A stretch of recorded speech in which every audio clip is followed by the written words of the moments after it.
come with me to put a new heat exchanger in my Audi SQ5. Not only will it help with keeping the engine cooler and lasting longer, it'll help with heat soak at the track, and that's the main goal here. The first step to this process is to remove the bumper, which has multiple screws underneath the frame back by the tires, so let's go ahead and remove those.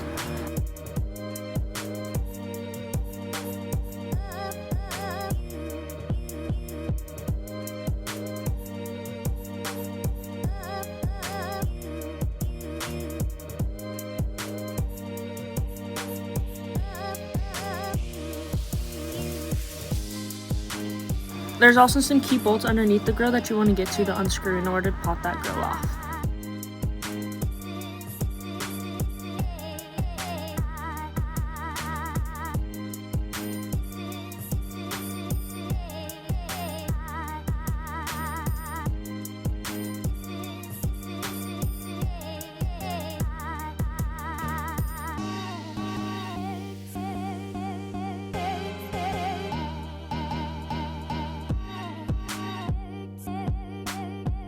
Now we're going to come up to the engine bay where the two screws are holding it on from the top.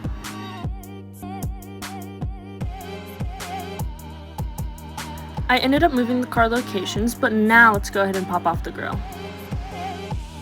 Just give it a nice little tug to pull it out of the clips.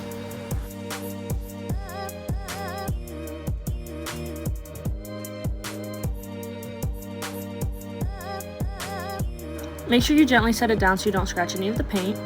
First things first is we need to remove the crash bar in order to access the heat exchanger. So let's go ahead and remove this crash bar.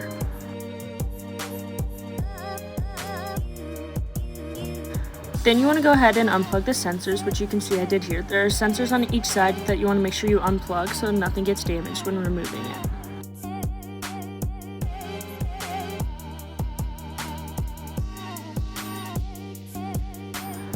Now I'm taking a rubber mallet to hit the crash bar off so I can get it off a little bit easier than just tugging and making sure I don't hit anything.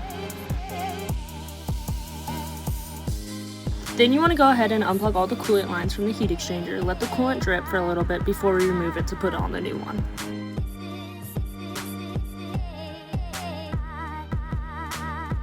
And here you can see where I unplugged the hose from. There's also one right above it, as you can see. Had a pan to try and pick up all the coolant, but I fear I got it everywhere else as well still. Shout out to my grandpa for helping me with this project. Now we are removing the original heat exchanger. Look how small it is compared to this giant one. Now we put the crash bar back on so we can line up to see where we want to put the heat exchanger on to mount it. So we put some markings in right here to go ahead and do it.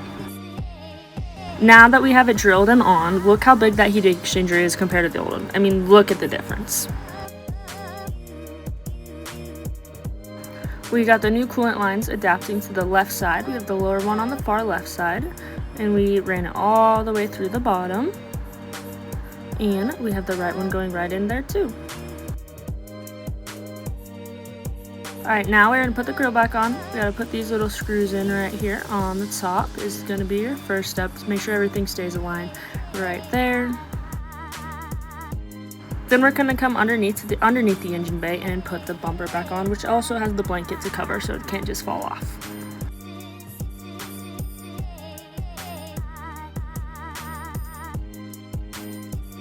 Alright, let's go ahead and put those screws in. Behind the tire there are some screws right here too. That's going to hold that mat on there, so let's go ahead and put those in nice and tight. Now we have it all put back together. Now look how big this difference is compared to the old one. This is going to help with our heat soaking at the track a whole bunch. I'm going to put the link down below so you guys can purchase the same one from Canadian Auto for Performance. I'm looking forward to see how this helps with our heat soaking at the racetrack. Stay tuned to see the racetrack results.